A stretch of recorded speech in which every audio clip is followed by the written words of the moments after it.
Neuro pulmo and centre for surgical excellence Sai Deepa multi speciality hospital Chandanagar Hyderabad. South Africa పైన super 8లో team India ఓటమి తర్వాత ఇప్పుడు టీమిండియా సెమీస్కి చేరుతుందా లేదా అనేటువంటి ఒక సందేహం చాలామంది క్రీడాకారులకు కలుగుతుంది. దీంట్లో ఈజీ వేస్ ఉన్నాయి, టఫ్ వేస్ ఉన్నాయి. భారత్కు ఉన్నటువంటి ఏకైక ఆప్షన్ మిగిలిన 2 మ్యాచ్లు గెలవాలి, సౌత్ ఆఫ్రికా కూడా మిగిలిన 2 మ్యాచ్లు కూడా గెలవాలి. అలా అయితే ఈజీ.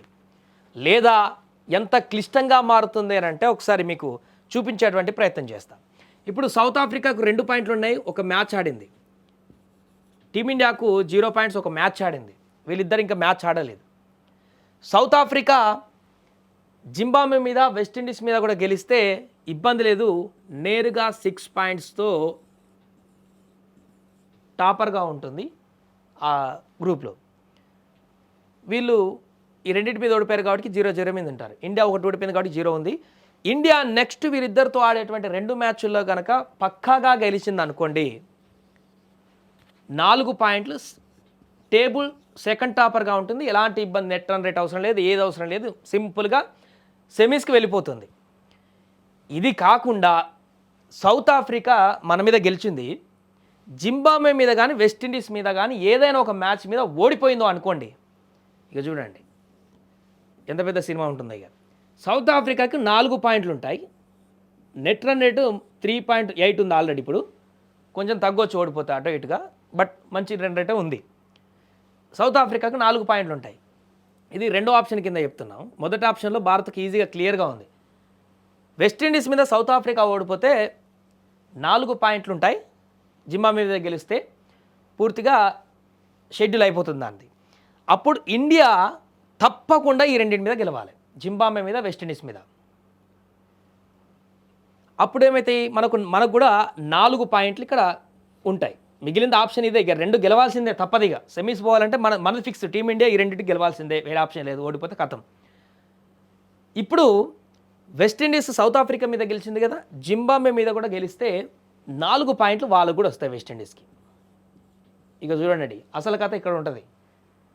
4 పాయింట్లు 3 టేబుల్లో ముగ్గురు సమానంగా ఉన్నప్పుడు నెట్ రన్ రేట్ కీలకంగా మారుతుంది.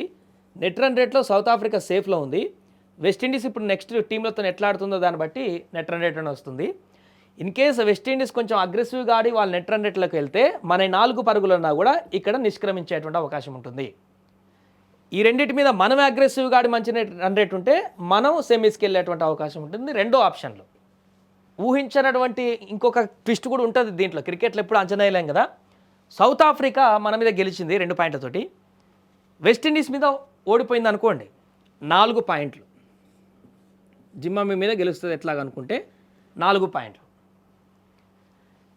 జింబాబ్వే వెస్టిండీస్ మీద గెలిచింది అనుకోండి, 2 పాయింట్లు జింబాబ్వేకి వస్తాయి, వెస్టిండీస్కి 2 పాయింట్లు ఉంటాయి సౌత్ ఆఫ్రికా మీద గెలిచింది కాబట్టి. టీమిండియా వెస్టిండీస్ మీద గెలిస్తే 2 పాయింట్లు. ఇప్పుడు టీమిండియా జింబాబ్వే మ్యాచ్ కీలకంగా మారుతుంది. ఇన్ కేస్ ఈ మ్యాచ్లో మనం ఓడిపోతే కథం ఇంటికే. ఇక జింబాబ్వే మీద మనం గెలిస్తే ఈజీగా 4 పాయింట్లతో మనం సెమీస్కి వెళ్ళేటువంటి అవకాశం ఉంటుంది. ఒకవేళ జింబాబ్వే గెలిచింది అనుకోండి ఇండియా మీద, టీంకు టఫ్ ఉంది కాబట్టి హ్యాపీగా వాళ్ళు వెళ్ళిపోతారు సెమీస్కి, జింబాబ్వే టీం. ఇన్ని లెక్కలు ఉన్నాయి దీంట్లో. ఒక మ్యాచ్ నిన్న సౌత్ ఆఫ్రికా మీద మనం ఓడిపోవడంతో ఎంత క్లిష్టంగా మారిందో చూడండి. అందుకనే ఈ ఫస్ట్ ఆప్షనే ఇప్పుడు టీమిండియాకు ఉన్నటువంటి రాజమార్గము. ఇది కనుక మిస్ అయితే ఇక వీళ్ళు గెలుస్తారా, వాళ్ళు గెలుస్తారా, ఆ రన్ రేట్, ఈ రన్ రేట్ ఇవన్నీ చూసుకొని తలకిందులుగా మారేటువంటి పరిస్థితి ఏర్పడుతుంది, నిష్క్రమించేటువంటి పరిణామం కూడా ఏర్పడుతుంది. సింపుల్గా సౌత్ ఆఫ్రికా ఈ రెండింటి మీద గెలవాలి, మనం ఖచ్చితంగా జింబాబ్వే మీద, వెస్టిండీస్ పైన గెలవాలి, 4 పాయింట్లు సాధించాలి అంతే. ఇక ఇన్ కేసు సౌత్ ఆఫ్రికా వీళ్ళ మీద గెలుస్తుందా, ఓడిపోతుందా, ఇవన్నీ పక్కన పెట్టినా కూడా ఈ రెండింటి మీద, జింబాబ్వే, వెస్టిండీస్ మీద పక్కాగా మనం అగ్రెసివ్గా ఆడి ఇప్పుడు -3.8 ఉన్నటువంటి నెట్ రన్ రేట్ని ప్లస్లోకి తీసుకువెళ్ళాలి. అంటే జింబాబ్వే పైన ఒక 70-80 పరుగులతో గెలవాలి, వెస్టిండీస్ పైన ఒక 30-20 మార్జిన్తో గెలవాలి. లేదా సెకండ్ బ్యాటింగ్ తీసుకుంటే 15 ఓవర్లకు ఎక్కువ వికెట్లు పడకుండా 15-18 ఓవర్లకి కంప్లీట్ చేయాలి మ్యాచ్లు. అప్పుడు నెట్ రన్ రేట్ ప్లేస్లోకి వస్తుంది.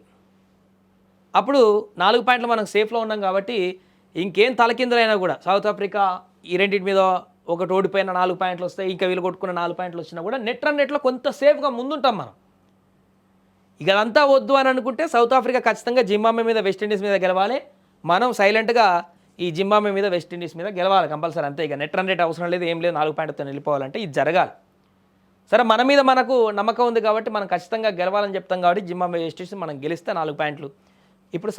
ఇప్పుడే స్టార్టింగ్ ఒక మ్యాచ్తోనే ఇప్పుడు సౌత్ ఆఫ్రికా రెండింటి మీద గెలిస్తే కానీ మనం ఈజీగా ముందుకు వెళ్ళలేనటువంటి పరిస్థితి వచ్చింది. ఇన్ కేస్ సౌత్ ఆఫ్రికా ఒకదాని మీద ఓడిపోతే మొత్తం ఇక ప్యాటర్న్ అంతా మారిపోతుంది. ఇక మళ్ళీ ఇక రెండో ఆప్షన్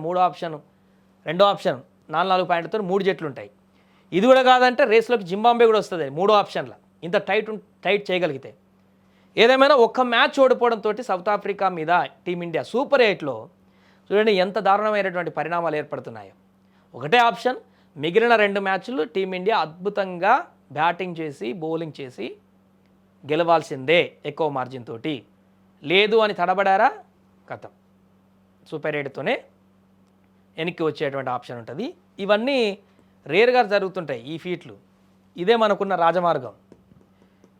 ఈ మ్యాజిక్లు దగ్గరకు పోకుండా ఈ యొక్క రాజమార్గంలోనే వెళ్ళాలంటే నెక్స్ట్ 2 మ్యాచ్లు మంచి అగ్రెసివ్గా గెలిస్తే టీమిండియాకి ఎలాంటి ఇబ్బంది లేదు. చూద్దాం మరి మన ప్లేయర్లు ఏ రకంగా ఆడతారో మిగతా 2 మ్యాచ్లు.